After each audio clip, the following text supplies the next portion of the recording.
Alhamdulillahilladzi qaddara qulubal mu'minina bi nuril hidayah wa nuril hikmati wal ma'rifah.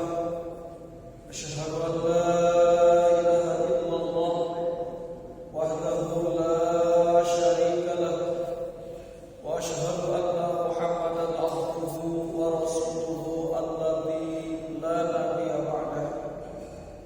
Qala ta'ala fil Qur'anil 'azim, a'udzu billahi minasy syaithanir rajim. Bismillahirrahmanirrahim. Fas'alu ahlal dzikri in kuntum la ta'lamun. Qala aidan, fala tuzakku anfusakum huwa a'lamu biman ittaqa. Shadaqallahul 'azim. Wa sadaqa nabiyyil karim wa nahnu 'ala dzalika minasy syahidin wasyakirin. Alhamdulillah, puji syukur kita panjatkan kehadirat Allah yang mana atas karunia nikmat-nikmatnya sehingga subuh ini kita semua oleh Allah masih dilimpahkan nikmat hidayah, nikmat inayah, sehingga pada kesempatan ini kita semua bisa melaksanakan kewajiban kita, yaitu sholat subuh berjamaah di masjid yang kita cintai ini. Mudah-mudahan segala rangkaian ibadah yang kita laksanakan bernilai pahala di sisi Allah Ta'ala. Amin ya rabbal alamin. Sholawat salam marilah kita haturkan kepada Nabi yang mulia, Nabi Muhammad sallallahu alaihi wasallam, tak lupa kepada keluarganya, pada sahabatnya, tabi'in-tabi'atnya, dan mudah-mudahan kita diakui sebagai umatnya dan mendapatkan syafaatnya. Amin ya rabbal alamin. Para hadirin jamaah subuh yang dimuliakan Allah, di bulan kemarin kita menguraikan hikmah bahwasannya kita harus keluar daripada sifat-sifat kehambaan yang berlawanan dengan sifat-sifat ketuhanan yang berlawanan dengan sifat kehambaan. Akhrij an wasfil basyariyati alladzi yunaqidu al-ubudiyah. Artinya kita harus keluar daripada sifat kemanusiaan, yang mana sifat kemanusiaan ini bertentangan dengan sifat kehambaan. Bulan kemarin kita menguraikan bahwasannya banyak seorang hamba tapi berperilaku kayak seperti Tuhan. Banyak seorang pembantu tapi berperilaku seperti majikan. Kita ini sebagai hamba Allah, maka kita harus berperilaku seperti hamba, yang mana tugas pokok hamba adalah taat mengikuti tuannya. Nah, para hadirin yang dimuliakan Allah, hikmah pagi ini, bismillahirrahmanirrahim. Qala al-musannif rahimahullah, aslu kulli ma'siyatin ay mukhalafatin lima amara Allah bihi wa nahyu anhu. Asal pokoknya kemaksiatan yang disebut maksiat itu adalah berlawanan dengan yang diperintah oleh Allah dan berlawanan dengan yang dilarang oleh Allah. Wa ghaflatin, dan asal pokoknya kita lalai atau lupa untuk mengingat Allah. Wa syahwatin, dan asal pokoknya syahwat yang bangsa nafsu. Ar-ridha 'anil nafsi, yaitu ketika kita sudah senang pada diri kita. Wa aslu kulli ta'atin, dan asal pokoknya taat. Wa yaqdatin, dan kita bangkit. Wa ifatin, dan kita bisa menjaga diri dari syahwat. Adzamur ridha minka anha, yaitu kita tidak ada senang pada diri kita. Jadi dalam hikmah ini akan menguraikan, akan menjelaskan asal pokok maksiat kepada Allah, atau bahasa yang sederhananya biangnya maksiat kepada Allah dan biangnya taat kepada Allah. Yang pertama yang menyebabkan kita jatuh kepada maksiat kepada Allah, yaitu ketika kita sudah senang pada diri kita. Orang yang sudah senang pada dirinya, maka dia akan timbul kelalaian, dan kalau sudah lalai akan timbul pada syahwat. Kalau sudah syahwat waqa'a fil ma'asi, maka akan jatuh kepada perbuatan dosa. Apa yang dimaksud senang pada diri kita? Contoh, orang yang sudah senang pada dirinya menganggap dirinya sudah ahli surga. Orang yang sudah menganggap dirinya ahli surga pasti melalaikan ibadah. Orang yang sudah menganggap dirinya ahli syafaat Rasulullah pasti meninggalkan baca sholawat. Kalau dibalik, seandainya orang merasa dirinya belum pantas mendapatkan syafaat Rasulullah, pasti dia banyak baca sholawat. Kalau seandainya menganggap dirinya belum pantas masuk ke dalam surga, pasti meningkatkan kualitas dan kuantitas ibadahnya. Kenapa? Karena dirinya merasa belum pantas masuk surga. Sebaliknya lagi, orang yang merasa dirinya sudah pantas masuk surga, pasti dia melalaikan ibadah. Ini yang dimaksud diantaranya ar-ridha anin nafsi, kita sudah senang pada diri kita. Orang yang menganggap dirinya sudah tidak punya dosa, pasti melalaikan taubat kepada Allah. Kita tidak boleh mengukur yang jauh. Mari renungkan diri kita sendiri. Kenapa saat ini kita jarang bertaubat kepada Allah? Jawabannya karena hati kita merasa diri kita sudah tidak punya dosa. Itu penyebabnya biangnya kemaksiatan. Kalau dibalik, kenapa kita mau bertaubat kepada Allah? Karena kita merasa banyak dosa. Jadi sekali lagi, senang pada diri kita, menganggap diri kita sudah tidak punya dosa, itu adalah biangnya kemaksiatan. Ketika kita menganggap diri kita sudah tidak punya dosa, pasti meninggalkan taubat kepada Allah. Ini bahaya. Para hadirin jamaah subuh yang dimuliakan Allah, mari sekarang kita masuk kepada tanda-tandanya diri kita sudah senang pada diri kita. Para hadirin yang dimuliakan Allah, di antara tanda kita menyenangi diri kita itu istihsanun nafsi. Yang pertama, kita menganggap diri kita sudah baik. Kalau kita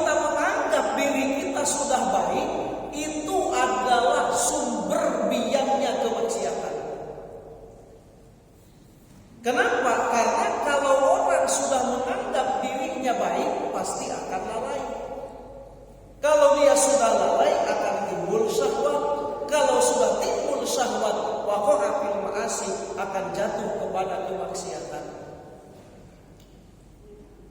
Sehingga suatu hari Ummul Mukminin Aisyah radhiyallahu anha ditanya oleh para sahabat Nabi, "Ya Ummul Mukminin, ma tarjulun musian?" Kapan seseorang ini dikatakan tidak baik? Qalat, dia menjawab, "Idza dhanna annahu muhsinun," ketika dia menganggap dirinya orang baik, itu adalah orang yang tidak baik sebenarnya. Jadi hakikatnya orang yang tidak baik itu adalah ketika dia menganggap dirinya sudah baik. Ini hati-hati, ini penyakit hati yang harus kita singkirkan. Para hadirin yang dimuliakan Allah Subhanahu wa taala. Yang kedua, wa tazkiyatiha. Orang menganggap dirinya sudah suci. Wa ijabuha, yang ketiga, bangga takjub dengan dirinya. Sehingga waman istahsanaha wa zakaha wa ajabaha istawalat alaihil ghaflah wa man istawalat alaihil ghaflah walabat syahwah wa man walabat alaihi syahwah wa qa'a fil ma'asi. Orang yang menganggap dirinya baik, orang yang menganggap dirinya suci, orang yang takjub bangga dengan dirinya, maka dia akan dikuasai dengan kelalaian. Dan kalau sudah dikuasai dengan kelalaian, dia akan timbul kepada syahwat. Dan kalau sudah timbul kepada syahwat, waqa'a fil ma'asi, dia akan jatuh kepada kemaksiatan.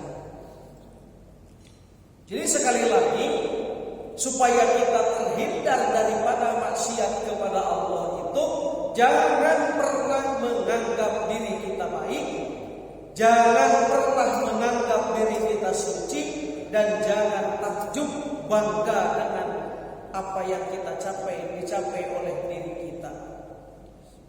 Para hadirin yang dimuliakan Allah, sehingga Allah Ta'ala berfirman dalam surah An-Najm, "Fala tuzakku anfusakum huwa a'lamu biman ittaqa." Jangan pernah kau menganggap diri kamu suci, kata Allah. Karena hanya Allah yang tahu siapa orang yang paling bertakwa.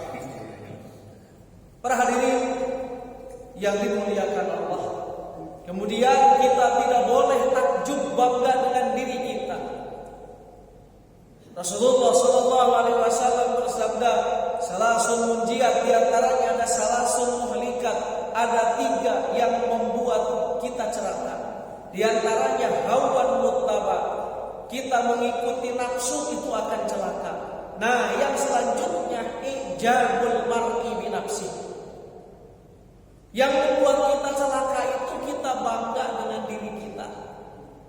Sekali lagi dalam urusan ibadah, jangan pernah bangga kita dengan diri kita atas ibadah yang kita laksanakan. Kenapa?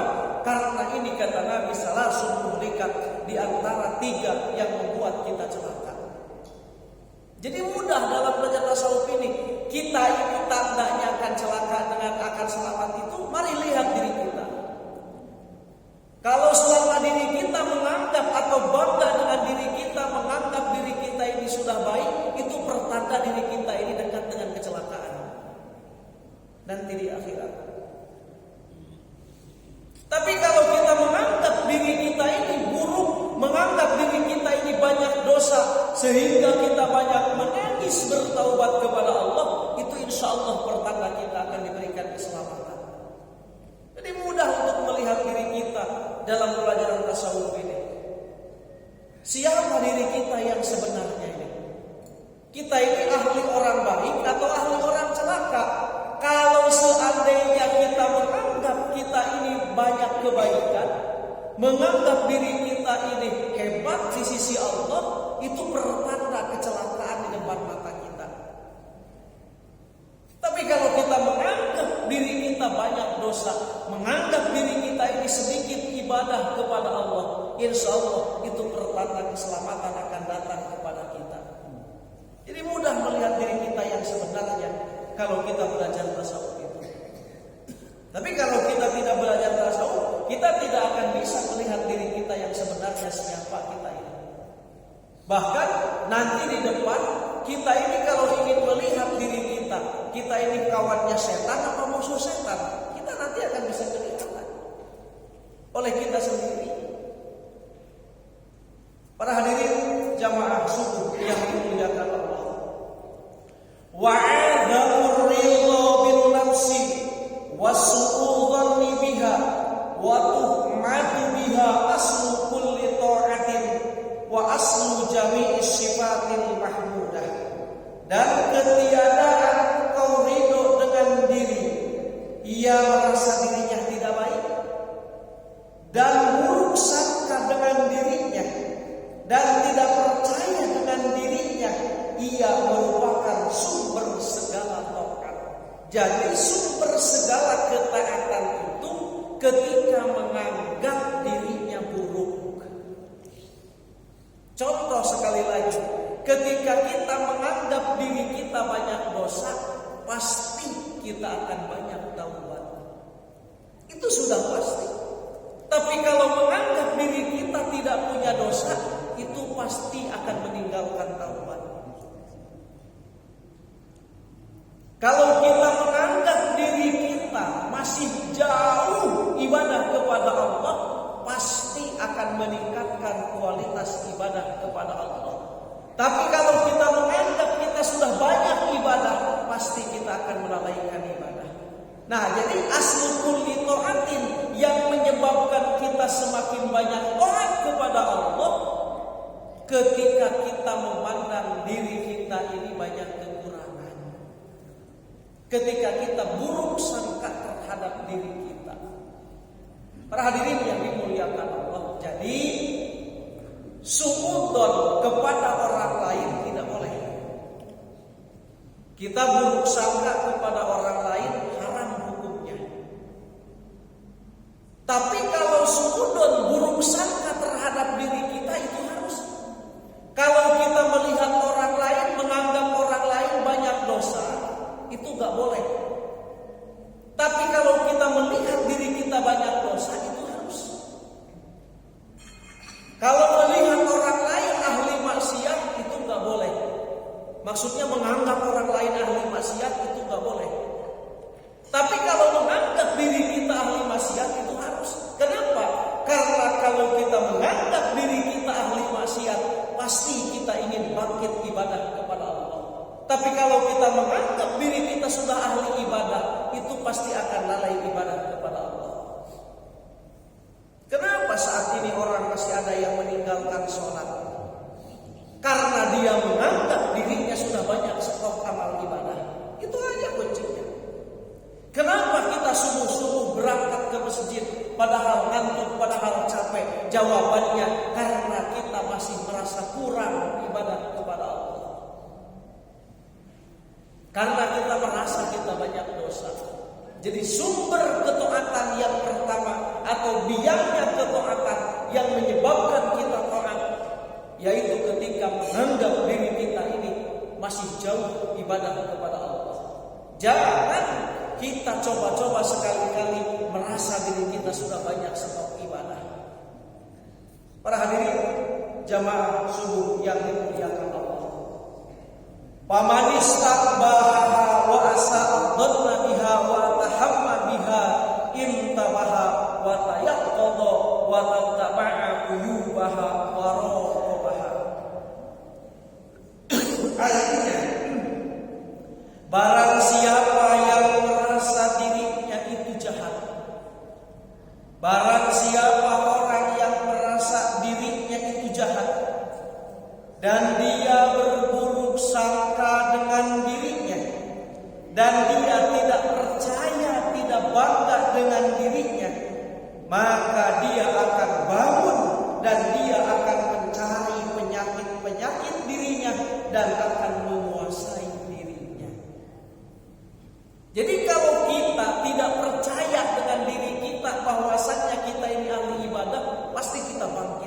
beribadah kepada Allah. Sekali lagi, kenapa kita lalai? Jawabannya karena kita merasa kita ini sudah hebat. Kenapa kita ini jarang baca sholawat? Karena kita merasa sudah pantas mendapat syafaat Rasulullah. Orang yang merasa dirinya belum pantas mendapat syafaat Rasulullah pasti banyak baca sholawat. Orang yang merasa dirinya belum pantas masuk surga pasti banyak ibadah. Tapi kalau diri kita menganggap kita sudah pantas masuk surga, pasti melalaikan ibadah. Itu orang yang ahli maksiat yang meninggalkan sholat itu hatinya merasa mereka itu sudah pantas masuk surga gitu. Para hadirin jamaah subuh yang dimuliakan Allah Subhanahu wa taala. Qala al-Imam Ghazali fi kitabih, "Idza arada Allahu bi'abdin khairan basarahu bi uyubi nafsi." Nah ini kuncinya. Al-Imam Ghazali mengajarkan kepada kita. Ketika Allah berkehendak baik kepada kita, ini Allah ini mau berbuat baik kepada kita. Apa tandanya? Tandanya Allah ini basarahu bi uyubi nafsi. Allah memperlihatkan keburukan dirinya. Jadi kalau kita oleh Allah diberikan petunjuk bahwasannya kita bisa melihat keburukan diri kita, itu pertanda Allah mau memberikan kebaikan kepada kita. Kenapa? Karena melihat keburukan diri sendiri ini susah, Pak. Yang mudah itu melihat kesalahan dan keburukan orang lain. Itu mudah. Melihat keburukan diri kita sendiri, kalau bukan anugerah daripada Allah, kita susah luar biasa. Makanya saya pernah sering sampaikan riwayat salah seorang ulama, di antaranya Imam Asy-Syafi'i. Imam Asy-Syafi'i ini ketika ada orang yang menjelekkan dia dihantari hadiah orang itu. Terima kasih wahai saudara, engkau telah memberitahu keburukan aku. Kenapa? Karena susah mencari keburukan diri itu. Bukan mudah. Yang mudah itu mencari keburukan orang lain. Yang mudah mencari kesalahan dan keburukan orang lain. Jangankan para ulama yang dulu ya, yang maksudnya masih belum 100 tahun meninggal. Di antaranya Syekh Al-Maliki. Syekh Al-Maliki ini mohon maaf ada orang yang nyusun buku. Di buku tersebut ini dicatat segala keburukan dan kejelekan dia, karena orang ini membenci dia. Beliau ini salah satu keturunan Rasulullah. Akhirnya sampai buku tersebut ke Syekh Al-Maliki. Akhirnya Syekh Al-Maliki mencari orang yang menyusun buku itu. Datangi orang itu, dikasih hadiah berapa kalau nggak salah emas 1000 gram, hampir 1 kilo. Dikasih hadiah orang itu yang menjelekkan buku beliau, yang menjelekkan beliau itu. Kenapa? Dia menjawab, terima kasih wahai saudara, engkau telah memberitahu keburukan-keburukan aku. Akhirnya orang yang menulis memfitnah keburukan-keburukan dia langsung minta maaf ke Syekh Al-Maliki. Wahai Syekh, aku yakin bahwasannya engkau adalah cucu Rasulullah. Orang menjelek-jelekan dia lewat media, kalau sekarang lewat ditulis pakai buku, disebarkan bukunya. Dia didatangi, orang itu dikasih hadiah sama beliau. Kenapa? Orang yang seperti ini tidak melihat orang itu, tapi yang ia lihat hakikatnya Allah mau memberikan petunjuk kejelekan dan keburukan kita yang selama ini kita tidak merasa itu adalah keburukan kita. Makanya kalau kita sudah belajar tasawuf, simpan di dalam hati ilmunya. Kalau ada orang yang menjelekkan kita, kita jangan melihat orang itu, tapi lihatlah Allah yang menggerakkan orang itu. Kenapa orang itu menjelekkan kita? Ini Allah mau memberikan petunjuk keburukan kita, yang selama ini mungkin kita merasa itu bukan kekurangan dan keburukan kita.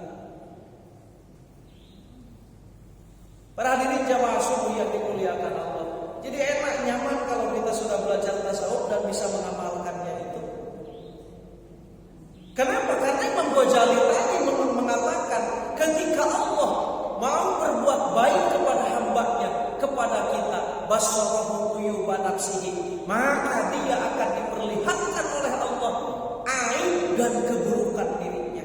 Jadi kalau saat ini kita tidak bisa melihat keburukan diri kita sendiri, perbanyaklah istighfar kepada Allah. Karena hati kita ditutup oleh Allah. Hadirin yang dimuliakan Allah, apa di antaranya aib diri kita ini yang kita jarang sadar, jarang menyadari dengan aib itu? Satu, tulul amal. Apa tulul amal? Panjang angan-angan menganggap kita hari besok masih hidup. Ini kita jarang sadar kita punya penyakit ini. Kita menganggap tahun depan masih hidup. Kita menganggap minggu depan kita masih hidup. Kita menganggap hari esok kita masih hidup. Padahal jelas 5 menit yang akan datang kita tidak tahu apa yang akan terjadi pada diri kita. Sehebat-hebatnya kita tidak akan tahu apa yang akan terjadi. Jangankan hari esok, jangankan minggu depan, 5 menit yang akan datang kita tidak akan tahu apa yang akan terjadi. Walaupun kita punya rencana ke sana, ke sini, ke situ. Dan bahayanya dari tulul amal, panjang angan-angan menganggap hari besok kita masih hidup, kita akan meninggalkan, melalaikan ibadah. Ya, kenapa orang hari ini meninggalkan taubat? Karena besok menganggap masih hidup. Tapi kalau orang menganggap besok sudah meninggal, pasti dia akan banyak taubat kepada Allah. Kenapa orang meninggalkan ibadah? Karena menganggap tahun depan masih punya kesempatan ibadah. Ini tulul amal, penyakit hati yang aib diri kita, yang kebanyakan diri kita tidak sadar bahwasannya itu aib dan kekurangan diri kita. Kemudian at-tama'u bid dunya wal qana'atu bil akhirah. Di antara aib kita yang jarang kita sadar, yaitu at-tama'u bid dunya, tamak dengan urusan dunia, tidak merasa cukup dengan urusan dunia, tapi wal qana'atu bil akhirah, kita sudah merasa cukup dengan amal akhirat. Ini aib, ini aib hati kita yang jarang kita sadar. Jadi kalau urusan dunia tamak, merasa belum cukup urusan dunia. Tapi kalau merasa urusan akhirat, merasa ibadah kita sudah cukup. Ini penyakit ini. Yang jarang kita sadar. Bahkan kita tidak menganggap ini aib diri kita. Ayo kita akui saja, kita gak boleh menghakimi orang lain. Renungkan diri kita sendiri. Kita kalau urusan dunia merasa masih kurang dan kurang. Tapi kenapa urusan akhirat kita merasa sudah cukup? Ibadah merasa sudah cukup, sedekah merasa sudah cukup, taubat merasa sudah cukup, sholat merasa sudah cukup, baca Al-Quran merasa sudah cukup. Padahal kagak pernah baca Al-Quran.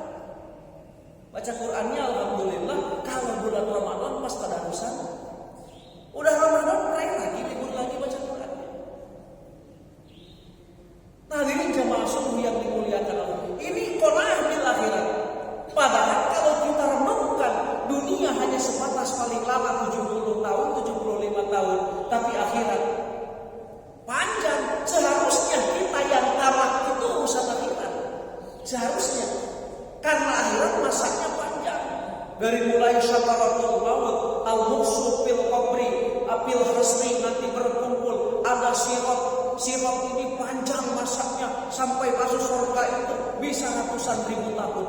Tapi kenapa kita tidak mempersiapkan, atau kita sudah merasa cukup dengan amal sementara masanya begitu panjang nanti di akhirat? Ini sekali lagi penyakit yang jarang kita sadar itu. Masih banyak orang yang belum sadar, yaitu penyakit merasa cukup dengan urusan akhirat, tapi dia merasa kurang dengan urusan dunia. Seharusnya kebalik, kita jangan merasa cukup dengan urusan akhirat, tapi dengan dunia syukuri apa yang Allah berikan kepada kita. Para hadirin jamaah subuh yang dimuliakan Allah Subhanahu wa taala. Di antaranya lagi penyakit yang kita atau aib yang kita tidak sadari, di antaranya ar-riya fil amali, yaitu kita ingin dilihat dalam ibadah, ingin dilihat oleh selain Allah. Lupa bahwasannya ibadah ini adalah minnatun minallah. Ibadah yang kita laksanakan ini adalah anugerah daripada Allah. Makanya dia hikmah awal pernah dijelaskan ketika kita sholat. Jangan diakui diri kita yang sedang sholat. Jangan diakui sholat ini kehebatan diri kita. Tapi harus kita akui bahwasannya sholat yang kita kerjakan anugerah Allah yang Allah berikan kepada kita. Syukur kita kepada Allah. Kita dipilih oleh Allah menjadi orang yang mendirikan sholat. Para hadirin jamaah subuh yang dimuliakan Allah. Atau juga diantaranya nih penyakit ini yang harus kita singkirkan, al-ghadab, sifat pemarah. Pemarah ini pemarah yang tidak jelas. Kalau ibu marah kepada anaknya karena anaknya nggak sholat, itu baik. Marahnya bil hasanat, kalau itu marah dalam kebaikan. Tapi ada orang yang pemarah bukan urusan akhirat yang dimarahnya. Marah karena jelas. Ingat, orang pemarah akan timbul punya penyakit hasad atau dendam. Orang yang pemarah itu akibatnya akan punya penyakit dendam. Jangan heran, orang yang pemarahnya tinggi pasti sifat pendendamnya tinggi juga itu. Tapi pemarahnya pemarah yang tidak jelas. Maksudnya bukan marah dalam urusan agama. Marahnya dalam urusan selain itu. Sekali lagi, orang yang punya sifat pemarah itu pasti dendamnya besar. Hindari sifat pemarah ini. Karena Allah di dalam Al-Quran mengatakan di antara tanda-tanda orang yang bertakwa, wal kadhiminal ghaidh, dan orang-orang yang bisa menahan amarahnya. Para hadirin yang dimuliakan Allah Subhanahu wa taala. Jadi orang yang jarang sadar dengan aib dirinya seperti tadi, merasa cukup dengan urusan akhirat dan tamak dengan urusan dunia, sifat pemarah, dan termasuk juga al-kibir, sifat sombong. Sombong ini sekali lagi sering diuraikan dalam hikam ini. Kita ini bisa jadi sombong terhadap anak kita. Kita bisa jadi sombong dengan tetangga kita. Mungkin sama atasan kita tidak sombong. Mungkin sama tetangga kita tidak sombong. Tapi kadang-kadang dengan istri, dengan anak kita ini merasa lebih baik daripada mereka. Ini penyakit yang jarang kita sadari. Para hadirin yang dimuliakan Allah, maka dengan begitu obatilah penyakit-penyakit itu. Bagaimana cara obat-obatnya? Yaitu fasalu ahla dzikri in kuntum la ta'lamun. Yaitu kita tanya kepada orang-orang yang ahli zikir kalau kita tidak tahu. Maksudnya kenapa kita bertanya kepada ahli zikir? Karena orang yang ahli zikir kepada Allah, dia akan bisa mengobati, memberitahu obat-obat sifat pemarah. Karena pemarah ini akan hilang kalau kita banyak zikir kepada Allah. Kenapa kita ini jadi pemarah? Kenapa kita sombong? Kenapa kita riya? Kenapa kita udah merasa cukup dengan amal akhirat? Jawabannya karena hati kita banyak lupa kepada Allah. Jangan berzikir hati kita ini, kosong hati kita ini. Tidak ada ruhnya hati kita ini. Karena ruh hati kita ini zikir kepada Allah. Orang yang hatinya tidak mengingat Allah, itu hatinya mati. Nanti di hikmah bulan bulan depan insyaallah disampaikan tanda orang yang mata hatinya mati. Jadi sekali lagi, orang yang merasa dirinya baik, orang yang sombong, orang yang masih punya penyakit ria, orang yang masih pemarah, jawabannya karena hatinya mati, tidak ada ruhnya. Apa ruh hati kita? Mengingat Allah, zikrullah. Ya ayyuhalladzina amanu dzkurullaha dzikran katsiran wa sabbihu bukratan wa asila. Wahai orang yang beriman, ingatlah kepada Allah dengan sebanyak-banyaknya mengingat Allah. Di pasar boleh jasad kita berjualan, tapi hati kita mengingat Allah.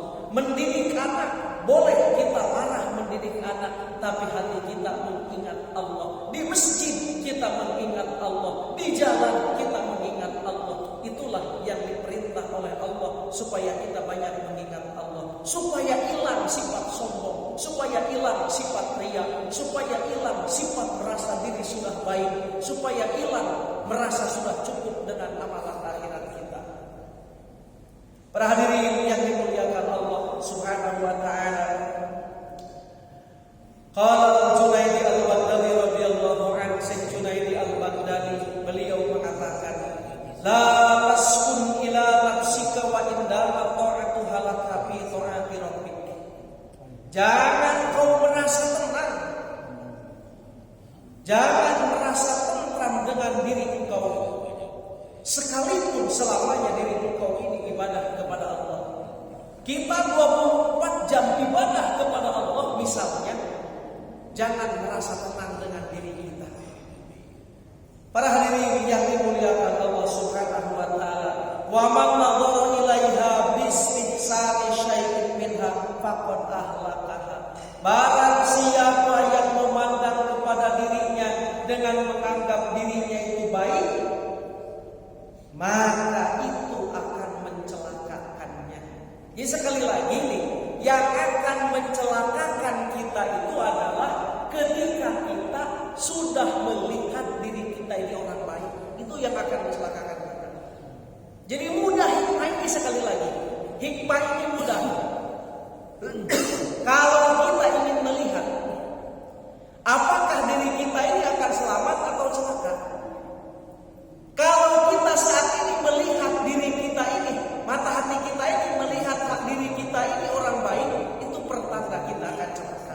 Itu aja kuncinya dalam hikmah ini. Para hadirin yang dimuliakan Allah, sehingga di sini dikatakan, pasubatu man la ya'lam yarda bi nafsihi walau kana jahilan khairul laka wa anfa'u min subati man yarda bi nafsihi walau kana aliman. Artinya kau bersahabat dengan orang yang tidak senang, tidak bangga dengan dirinya, walaupun orang itu bodoh. Ini lebih baik. Jadi kita bersahabat dengan orang yang bodoh, tapi dia tidak ridho dengan dirinya, tidak bangga dengan dirinya.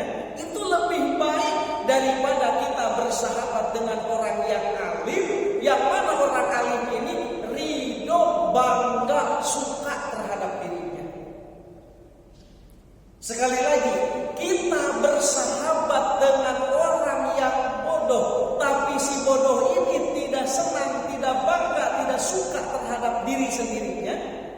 Ini lebih baik daripada kita bersahabat, berkawan dengan orang yang alim, ahli ibadah, tapi ahli ibadah ini bangga, takjub, senang dengan diri sendirinya. Kenapa? Karena bahaya. Sekali lagi, takjub, bangga, senang dengan diri kita ini, puas dengan diri kita, itu bahaya. Itu akan mencelakakan kita. Para hadirin yang dimuliakan Allah Subhanahu wa taala, jadi kesimpulan dalam hikmah ini adalah hendaknya kita adalah mencari penyakit-penyakit rohani kita. Mungkin penyakit jasmani kita cari ke dokter, berangkat ke dokter, kita tahu penyakit kita jantung, kita tahu penyakit kita ini kadar gula tinggi. Tapi kita hendaknya mencari penyakit-penyakit rohani juga. Para hadirin yang dimuliakan Allah, cari dalam diri kita ini apa kelemahan diri kita ini. Mungkin masih ada tauhid